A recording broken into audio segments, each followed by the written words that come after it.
Rapper Rick Ross collaborated with an Atlanta rapper by the name of Rocco for a song called U.O.E.N.O. And in the song, there was a lyric that got a lot of really negative attention because a lot of people perceived it as promoting rape. So let me read you the lyric, and then we'll have a little discussion as to whether or not it actually does promote rape.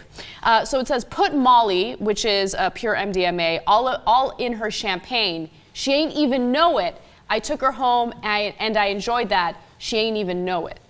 Now, on Molly alone, not necessarily. Molly, of course, is what, a pure form of ecstasy, right? Pure form of MDMA. Ecstasy is usually cut up with speed and other drugs. Okay, and so it's not a date rape drug, but the way he phrases it, it makes it seem like one. And the whole point of that is she didn't even know it, right? And so he's tricking her in some way into doing that. So what do you think? Is it out of bounds? I think it's out of bounds because slipping anything in someone's drink is wrong, right? You shouldn't promote that in a rap song. And I get that rap usually promotes things that they shouldn't be promoting, but drugging someone is not a good idea, right? Yeah, I mean, so I'm torn on this, right? So it's obviously out of bounds, right? But Eminem talks about chopping up his wife and putting her in the trunk. Yeah. Right? And then the whole thing, I don't want to get into the rape word. Does it promote rape culture?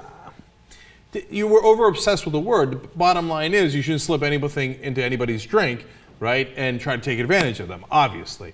Right, but on the other hand, he's a rapper where they're supposed to be mutilating people and such, right? In the songs. I think timing is everything, and right now our culture is very sensitive to rape, which is why, international stories of rape are getting a lot of attention here in the United States. For instance, the case in New Delhi, where that 23-year-old was raped and killed. And, we have politicians that are questioning, the definition of rape. And so I think that the timing of the lyrics definitely made the song jarring, and that's why so many people had a negative reaction. Now, as with anything, if you're a public figure, if you're a business, you have to respond to the market and you have to respond to how people react to your product. And in this case, he received a lot of negative reaction. So as a result, he did go ahead and apologize for it, and he said the following. "Woman is the most precious gift known to man, and there was a misunderstanding with a lyric, a misinterpretation where the term rape wasn't used.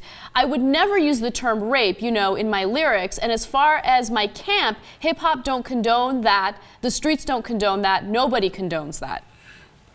Because Rick Ross runs the streets, I know that. Okay, right? so just let me jump in for a second. Just because you don't use the word rape doesn't necessarily mean, you're implying rape when you're saying, I slipped something in her drink, then I took her home, she didn't even know it, and then I enjoyed that. You're implying it. Let's keep it real. No, I've listened to, rap music my whole life, and obviously there's a million questionable lyrics, and by the way, a million questionable rhymes, where you're like, that sentence really made no sense. You just wanted to rhyme. Okay, so here, the fact that it's a Molly and it doesn't make any sense that it would, Molly and ecstasy don't actually even make you want to have more sex. But it's not like Rick Ross is sitting there let me come up with the most logical rap I can, right? So I'm torn on it. Let's go to the jury here or the justices. Jackson, thoughts? Straightforward, open and shut case. He's talking about rape. It's obvious. And I would hope that he would have, maybe he worries about his career or something. But yeah, I did that. I apologize. I got to know myself. I was trying to be hard. Nothing's hard about that. I got to take that back. That would be such a great apology. Yeah, but his apology... You know what I'm saying? That would be the greatest apology of all time. His apology was kind of a non-apology. It was kind of like saying, no, I wasn't talking about rape. I didn't use the word rape. I know, but he's got to prove that he's hard. So I'm surprised he apologized at all. That wasn't an apology, though. He didn't apologize. He basically blamed it on us. I didn't mean it. No. And the street's not in favor of rape. No. Okay, well, that's He didn't even say I didn't mean it. He said, you guys didn't understand my lyrics, okay? That's basically what he said. But last thing, guys. Eminem's got his wife chopped up in the trunk. So, that's obviously... I don't know how much worse you can get than rape, but that's pretty bad. That is pretty bad, and he did get a lot of criticism. And he had to explain that too, which was kind of weird the way he explained it. He said, "That's my altered personality. I grew up in a messed up household and had a messed up marriage, and so what was this to his altered personality?